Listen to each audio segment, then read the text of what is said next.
There you go. Talk to him. Classic codes, I ain't taking it slow. Forgive me, Lord, I woke up in that mode. Whether the winters were left in the cold. Y'all know what it is. Let me come to the ring, man. Let's go. Fighting out of the southpaw stance. Standing at 6'2", 190 pounds. I give you, boy, I'm made different. I work too hard. Ain't no way I ain't getting paid different. This from the dirt, this from the mud. You ain't slave with me. This was strictly for my homies. Yeah. Brave with me. You can't come in with me now if you ain't came with me. Skull looking at you side eye if you ain't with real life. I seen a couple people try and it ain't in pretty. I only keep the people around that stood on 10 with me. And if they start to stand on 9, that's where it end with me. It can end quickly. In the way I level up, I make them spin differently.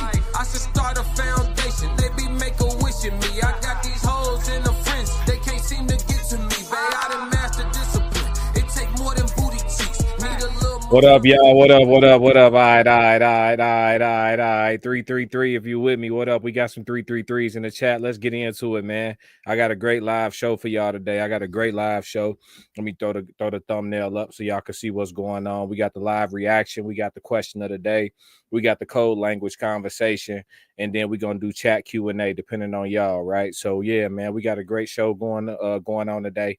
And I hope y'all feel good. I'm in a chill mood. We'll see if it stay the same, right? Everything gonna be authentic. So we got a reaction to a section of an interview.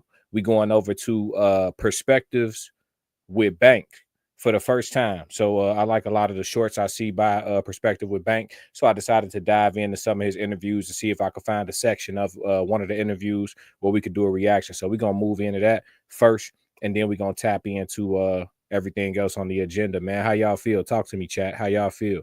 We live only on YouTube today. We not slutting it out. We not on Instagram. We not on TikTok. We only on YouTube today. We exclusive. Yeah. I hope y'all feel good though, man. Let's bring in the reaction though. Yes, sir. Yeah, so this Perspective with Bank, I'm sure y'all may have seen some of his stuff before, but let's see what the conversation about. He's about to ask her an interesting question, and I'm gonna just give my authentic take. Let's go. What you want to do? What are you going to do then? Would you rather? All right, this is a question I'll be asking. I just asked somebody that. Would you rather be lied to and happy, or the truth and hurt? I done been both before. So I would rather be told the truth and hurt. And I'm gonna tell you why. Because a woman's mind will wonder and think you doing some whole other shit that you ain't even doing. Mm-hmm. And she finna accuse you of some shit and leave you over some shit that you ain't even doing. Them facts.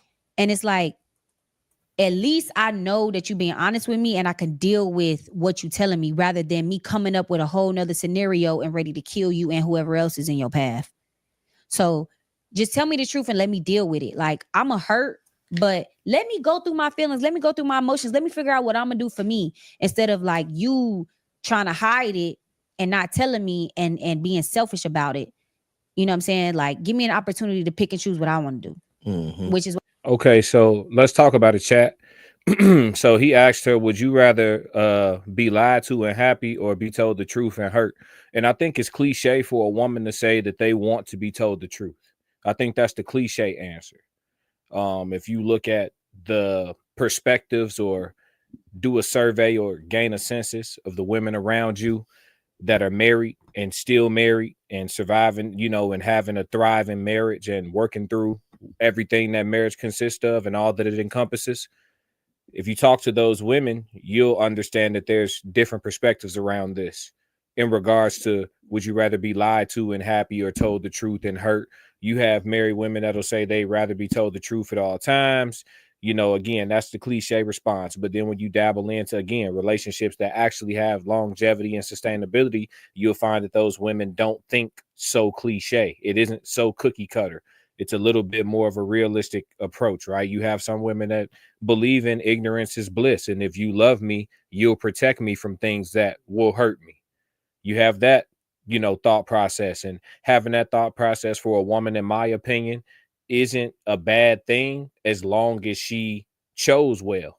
Because a man that does respect his woman and value his covenant and value what he's building, even if he has a natural slip up over the course of a 50-year marriage or whatever the case may be, you know, he's going to be as respectful as you can be when doing wrong, if that makes sense. We're adults here. I think y'all understand what I'm saying.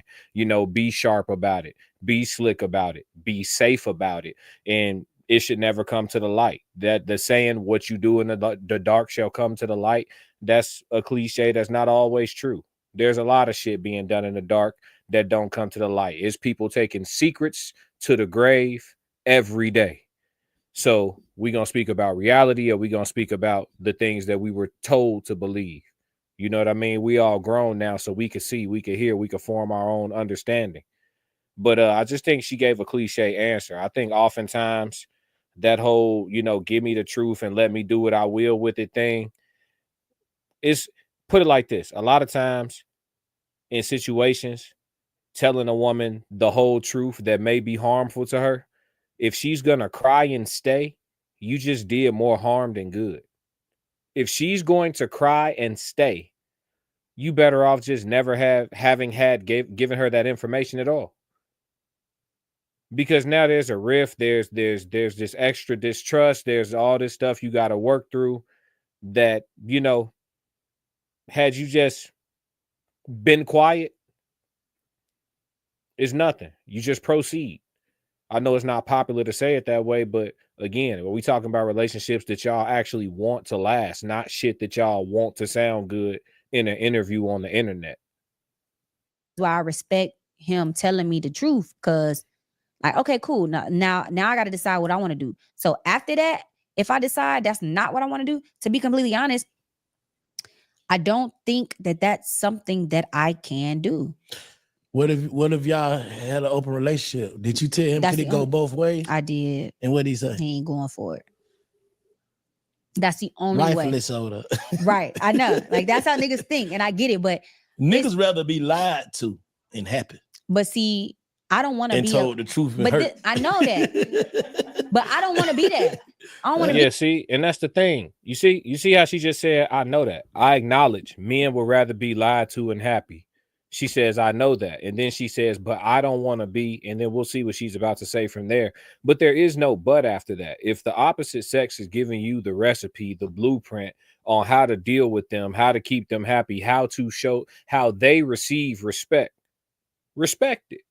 Respect it. If I'm in a serious relationship and I plan on being with this woman for the rest of my natural born life, and I plan on being around for another 5 decades on the low side, that's on the low side, right? So if I got a 5-decade ride with this woman, God say the same, right? And that's what we doing. Do I expect that she would never, ever step out? I don't know. It's not something I would put any thought into. It's not something I would investigate. It's not something that I would have man tuition about. That shit ain't on my mind, right? I got other things that are more practical and in the present that I actually need to deal with or focus on or work towards or build off of, et cetera, than to be worried about what she doing when I can't see her. That's not the thought process of somebody who's trying to be in a relationship that's going to last for a lifetime. You see what I'm saying? I think a lot of times the thought processes that are being discussed show why people have sustainability issues. Everybody attractive on the internet that's talking has stories about all these different relationships that they're no longer in. And then they'll tell you how great they are. And it's like, why you ain't locked nothing in? And then they'll tell you about the people that's locked in and how they judging them. Oh, I got friends that's miserable, and they might be going through a miserable patch, and they doing some stuff wrong too, because you shouldn't even know that. But they might be going through a rough patch, a miserable spot. They'll be all right, but they got each other. Your single ass over here talking about what you do and don't want still. You 2 steps behind where they at. They've progressed to having somebody to have problems with. You still have a problem having somebody. You feel me? So it'd be like levels to the shit. But let's roll. Be that. I don't want to lie. I don't want to be a liar. I've been a liar my whole life. I be, man, bro, like whoever, if somebody watching this and they know I did them dirty, like they know I've been a liar. I've been a cheater. I done did that. I've been there, done that. I don't want to. So it's in you. It's definitely in me, and he know that, and I could be that, but I don't want to be that. So like, let's just lay everything out. You see what I'm saying, ladies and gentlemen? See, that was short and sweet. We can move on, y'all. We can move on. Y'all hear this shit? Y'all hear the shit, right? Now, she done confessed, didn't she? She done been a liar. She done been a cheater. She done been a manipulator. The whole bag. The whole bag. They'll tell you the truth. And then tell you some shit like, I don't want to be that, though. Like they not in control. What, you don't have control? You in control? If you don't want to cheat, don't cheat. You don't want to lie, don't lie. Matter of fact, if you don't want to lie, don't do nothing you got to lie about. Don't do nothing you got to lie about. You know? So that's the thing with that. But man, that was a good, quick, short and sweet reaction. I'm gonna do some more content on Perspectives with Bank. I like his interviews. I like his interview style. I like his line of questioning. So we'll be able to get some content that can give us an opportunity to discuss some different perspectives for sure. All right, y'all. Let's move into the question of the day, though. It's in alignment with the thumbnail for the day, man. It's in alignment with that artwork. Romantic longevity with career women is what we're talking about in the question of the day. So the question of the day is, talk to me, chat. Y'all quiet in there, man. 333 if you with me. If you on the road, don't do nothing to hurt yourself. I understand if you ain't typing. Shout out to everybody that's sliding through. Question of the day, is there sustainability with the I want you, I don't need you type of women? So these women, the career successful women, or the women who have found their footing with their independence, and so they're stable in life in regards to adulting. Whether they do or do not have children, these women are stable in life when it comes to adulting, right? So these types of women who happen to still be single, if you try to embark on the journey of dating them or get into a relationship with them, is there sustainability issues with these types of women? Let's discuss what comes with these types of women. So I'll go back to the thumbnail, just showing you here, right? We got a businesswoman, then we have an entertainer. We have two entertainers, right? Film, music. We have business, the professional woman. These are women who have control to a degree over a lot of things around them. They have teams. They have people who are under them, things they're responsible for, you know, payroll, et cetera, et cetera. These are boss babes, right? Beautiful chocolate sisters, I might add. But these women are successful, right? So when a man comes to the table, the providing part, well, oftentimes women who make a certain amount want a man who makes around what they make or more than what they make. They still want to operate in hypergamy. And so if they really, really like you, but you're not going to be a Grammy artist, you know, a Grammy nominated artist type of pay scale brother, then at some point does that become the monkey wrench, right? Or the straw that's going to break the camel's back in the long run? Because again, this question is about sustainability. So is that going to be it, right? So if it's not about the hypergamy, let's say that you are a man that makes more than Kelly Rowland that was in the picture, or a man that makes more than the businesswoman, the CEO, the VP, the executive. You make a bit more, right? You got her beat by 50, 60, 70,000. So you still him in the house in her eyes, because a lot of women view a man's masculinity through his pockets, which I think is fundamentally wrong, but we'll make that a code language or something one day.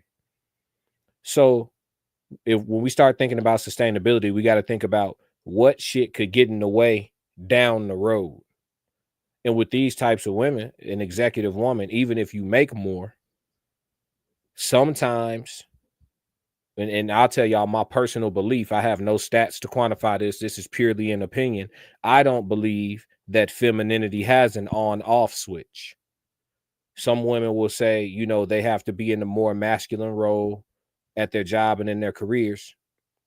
But then when it comes to switching over into the home life and being a wife or a homemaker, a cook, whatever the case may be, they want to feel like they can operate more in their feminine. I don't believe that shit has an on-off switch. I think that if you bossed up in your career, that shit gonna spill over into the crib. You know, most people spend more hours doing their job than they do having leisure time at their house. So there's no way you're gonna be this way most of the time, or this many hours a week. You're this way. You're operating in your masculine, and then when you go home for this minute amount of time in comparison, you're just so soft and warm. No, I believe women need to make a choice. Is there a time where your divine masculine has to kick in momentarily for certain circumstances? Maybe, but it's rare. Femininity for a woman is oftentimes going to be the greatest problem solver. Just staying soft, staying calm, staying reserved. Because something about it, even if a man isn't romantically attracted to the woman, even if a man isn't physically attracted to the woman, her just being gentle, soft, warm, it presents like, you know, I need some help. Could you help me? And I sure would appreciate it. And it makes a man want to be helpful to a woman. It makes him want to get in the problem solving mode. And more than anything, it doesn't trigger the man, right? Because when women operate in what they call masculinity or strength, right? Their strength, they're strong. They have a voice too. When they want to overtalk you or stand up to you and all of that and let you know she is her and she's fierce and all this other shit.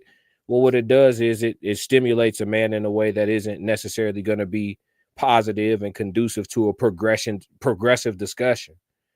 So I think the professional or the boss women or the women that are very, very successful in their careers, I think more so than them feeling like men who make a certain amount, since they're high earners, men who make a certain amount are only qualified. I think more so than that, aside from just the financial part of it, I think these women have issues with trying to find balance when it comes to operating as a soft feminine woman and then being in spaces in a career space where you have to be the boss or in control or in command. It's not a lot of women who can walk that tightrope gracefully enough to sustain a relationship. I think at some point they end up being too much of the hard side naturally, based on what we just discussed. Naturally, they end up spilling over, and it can create a divide. These are just things I'm running over that could create the sustainability issues, because oftentimes, if y'all pay close attention, a lot of the women who are in that, 10% of earners, whether it be male or female, a lot of the women that are inside of that population of people, the top 10% of earners in the country, a lot of them do have some level of notoriety, whether it be, a YouTube content creator that makes, a good significant amount, high six figures or whatever, because that puts you in there. Or whether it be somebody in the entertainment industry. And then you got your executives, you got your real estate people, but even they're getting reality shows and TV shows and high visibility and using their social media and stuff like that. So everybody's got a platform, everybody's got a following. So a lot of the women that are doing well, actually doing well like that, a lot of times, if y'all pay attention, they're single or they're in and out of relationships, and some of them even in and out of marriages. And that's what brought this question of the day up. Is there a sustainability issue, or is there sustainability with the I want you, but I don't need you type of woman? Do you feel like, for the sake of sustainability, for being with a woman for the rest of y'all natural born lives, is it safe to say that that woman has to feel like she needs you? And it doesn't have to be for money, but does she need to feel like she needs you? My answer to that, simply put, is yes.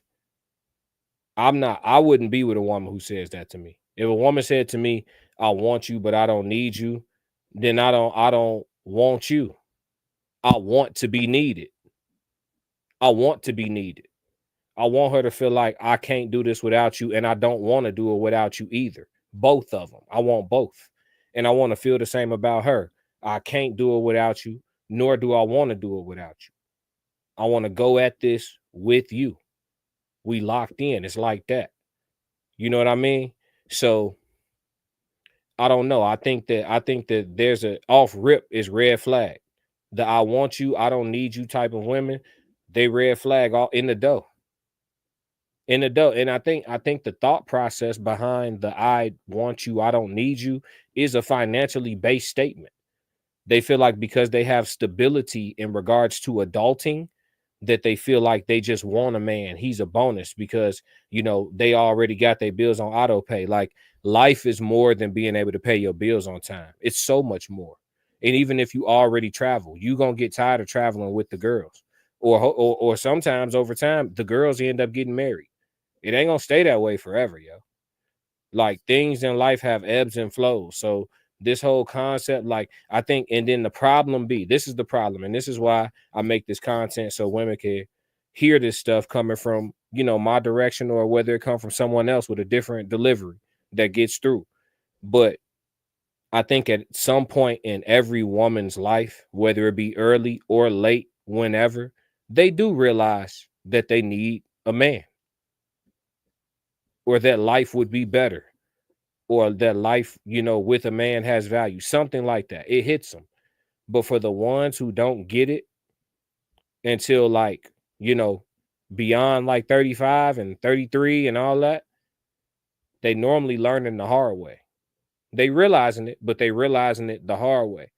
You know what I mean? They hitting that wall versus being able to realize it from seeing the example from their parents or being able to realize it from having, you know, a great first love. Some people still marry their first love out here, y'all. It happens. So, I mean, there's different ways to come to realizations in life. That's just what it is.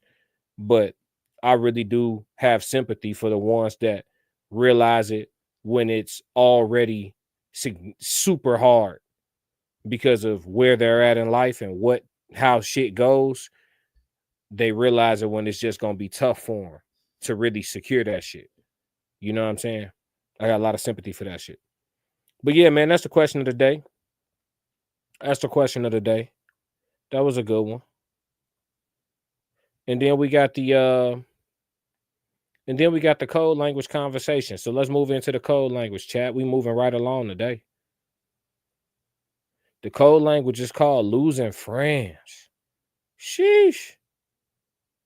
We talking about losing friends in the code language conversation today. So I think losing friends is being someone who has been around long enough to have a reasonable amount of experiences. Looking at it now objectively, losing friends is a natural progression in life. It's not often that you will run into somebody from small, like a very young age, 3, 4, 5, that's not blood relative, and you just stay super duper tight all the way throughout life. Normally, at some point, relationships change, you know, distance, time, somebody moves, somebody go to different colleges, you know, people, untimely passings, all types of things happen. So I think losing friends is like a natural part of life. It's a natural progression in life for so many different reasons. Like I just listed a few. But I think for some people, they take losing friends really, really hard. I've heard a lot of folks speak about losing friends from the perspective of like something being wrong with it in regards to, you know, maybe they had the expectation like, oh, friends forever and this, that, and the third. I never really look at it like that. With relationships, I learned through experience. And in the code languages, y'all know I get more personal, but I've learned through experience early in adulthood, late in teen years, but early in adulthood, I learned through experience what people are capable of.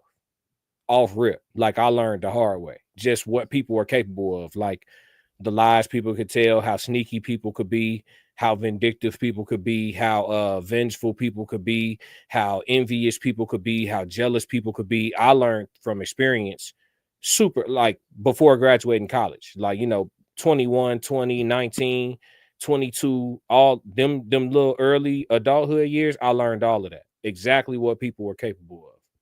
So that's when my perspective on relationships as a whole just changed. Yeah, you know, I don't look at them like they have to be permanent. I look at them like they can be permanent, but they don't have to be at all. And so oftentimes you have people that feel like, oh, well, you don't fight for this, or if I'm not fighting nothing. If it's simple for me, I got principles, I got morals, I got codes. So when it comes to like this topic, losing friends, right? If I have a friend, for example, whose perspective or perception of me changes, and I don't like how they look at me, we ain't friends no more. Why would I want you around me and I don't like how you see me as a person? We're in complete disagreement with how you see me as a person, and I don't like the way that you got me fucked up. Like I despise how you see me as a person. We not friends no more. So y'all think fighting for it is what? Like sitting down and talking about, well, why do you see me this way? And then you become your own defense attorney and explain to them you're not like that, and they have you, you know, mixed up, you know, and it's more so of this and not that, and now you're trying to convince this person to believe you aren't somebody that they think you are. Man, fuck all that. We have grown apart effectively. You know what I'm saying? We have effectively grown apart. Shit over with. We had a good run. This shit done. You know? That's one thing I never had issues with, is like letting people go. I told y'all, with my experiences, I learned early what people were capable of. And not just through my own experiences, things I've seen. You know, things I've seen. You know, I've been the person on the phone listening to a female talk crazy about her bestie, and then get around her bestie and just love on bestie. Like, I've been that person. Like, I've seen that a trillion times from elementary school to adulthood. That's normal female behavior. When you see men exhibit that behavior, we call it female behavior. You know what I'm saying? That's normal protocol for females. Talk shit about each other and then play cute with each other. So like, I learned early, like, the evil nature of both women and the evil nature of dudes. I've lost male friends. I've lost female friends. That shit happens. Everybody not solid. And everybody don't have the same morals, and everybody don't have the same principles. That's why when people take losing friends hard, or when they don't understand why they lost friends, if you objectively are able to look back at whatever said relationship it was, you can see where the crossroads were, where the intersections were, where you guys weren't running parallel but perpendicular instead. You can see it. And if you take your emotions out of it for a second, shit, you will realize it makes sense. Like me personally, I ain't lost nothing that should have stayed. Nothing. I know there's some people that I'm not friends with. Like when I say friends, it don't mean we enemies, but we're not friends.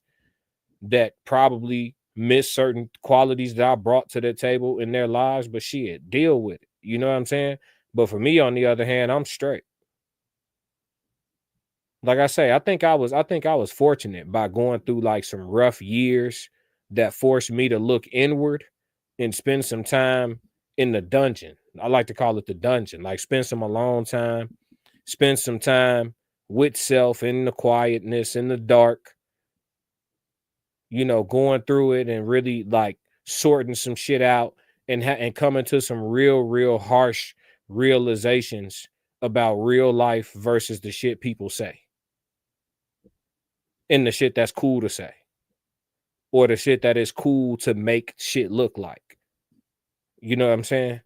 Like, getting away from the cliches, get pretty much that time to realize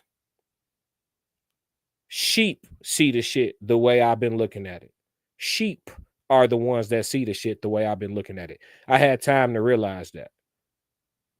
And I woke the fuck up. And then when I decided to start operating inside of reality, that's when my perspective on relationships really changed. Like, somebody could really wake. It don't matter who it is. It could be your parent. It could be a sibling. It could be your childhood homie. It could be anybody. It could be your girl. It could be it could be your wife. It could be your husband. They could wake up tomorrow and just decide, you know what, I'm just really feeling like pushing the button on not fucking with you no more. And that shit gonna be that. Like, people could do that. So, you know, putting too much stock in thinking shit gonna be forever and all that, that's crazy. You know, I don't sit around waiting for stuff to end. And I also don't, you know, sit around thinking about 20 years from now when it comes to like relationships. I'll plan 2 years with you, 3. You start talking about 10, yeah, we'll see. Because I know how fickle people can be. Maybe I come off as fickle to somebody. That's cool. Just get from around me. If you think ill of me, we shouldn't be around each other. That's if you don't like there's nobody on this planet that doesn't like me, but I like them.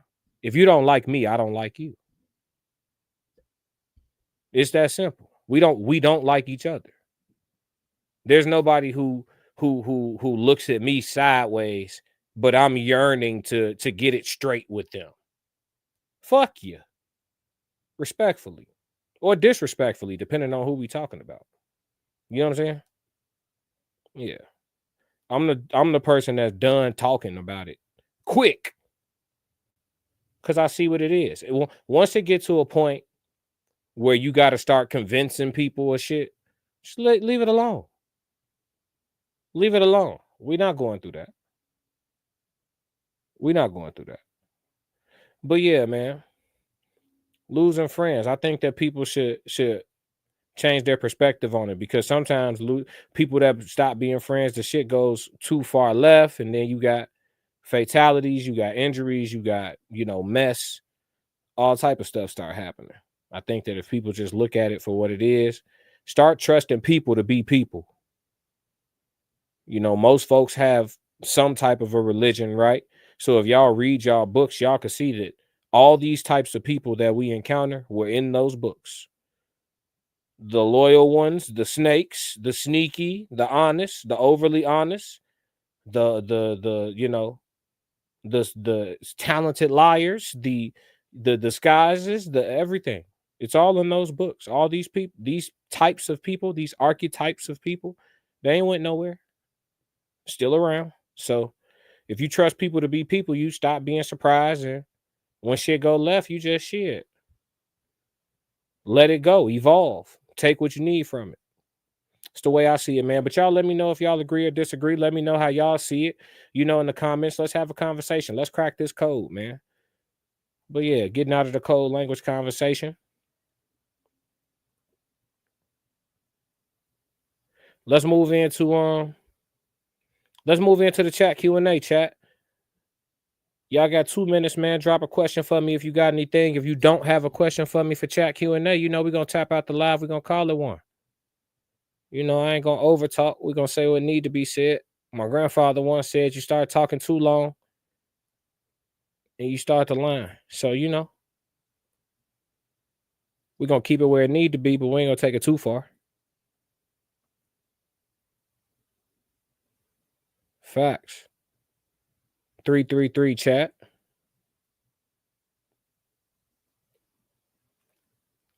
Yeah, we stay on YouTube exclusive for the next week or so.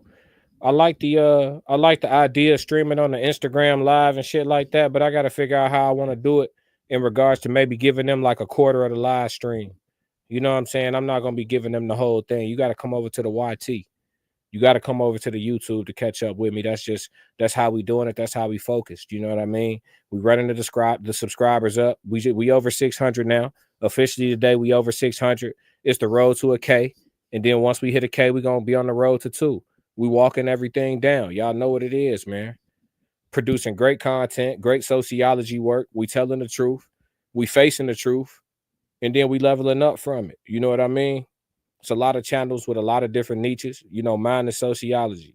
I'm not here to bash anybody. I'm just here to be honest. And sometimes that may come off as bashing. But, you know, real truth seekers is the ones tapping in with me, right? It's the codes. It's the codes, man. So that's what it is, man. You know what I mean? If for the people that's still trying to live in Delulu land or La La land, or for the people who are borderline narcissists who only want to live inside of their own bubble. You know what I'm saying? The own framework of their own thinking, the reality that they create for themselves, because there is a such thing as your bubble, and then there is the bubble. So you can live inside of, like, for an optimist, for example, you can be all positive vibes, all good vibes, and, you know, meditate and hum and all of that. But if you still live in society, amongst society, there's going to be all type of energy around you, and you can try to build up some type of spiritual force field and all of that. But as a human being, your defenses will be penetrated at times. Somebody's negative energy may win against your positive energy or your vibration, or somebody may be able to trigger you on something that you're not quite healed on, or gaslight you, or your patience meter isn't at 100 today. You're a human being. So even though you're living in your bubble, the shit going on in the bubble is something that you should still be conscious of, because you need to know what you're dealing with when your defenses are infiltrated. I hope that makes sense to y'all. So, you know, I don't believe in operating inside of like other dimensions when I'm in this one. You know, you got a lot of people that will operate in frequencies that are like this. It's starting to get spiritually weird. Y'all not gonna be able to follow me. I haven't taken y'all all the way there yet, so I'm not finna get off into that. But yeah, man, no questions for chat Q&A today. We're gonna call it quits on the live, man. Y'all know what I need y'all to do. Hit the subscribe button, hit the like button, turn on the notifications. All of that comes out to $0.00, right? And then if you already done all those things, then I need you to let somebody know about the codes, man. Bring them over to the channel. It's going to be greatly appreciated, and we're going to all level each other up. But if you don't do nothing else, man, do it for me. Stick to the codes. Another classic. Classic codes, I ain't taking it slow. Forgive me, Lord, I woke up in that mode. Weathered the winters, we're left in the cold. Hardened my heart.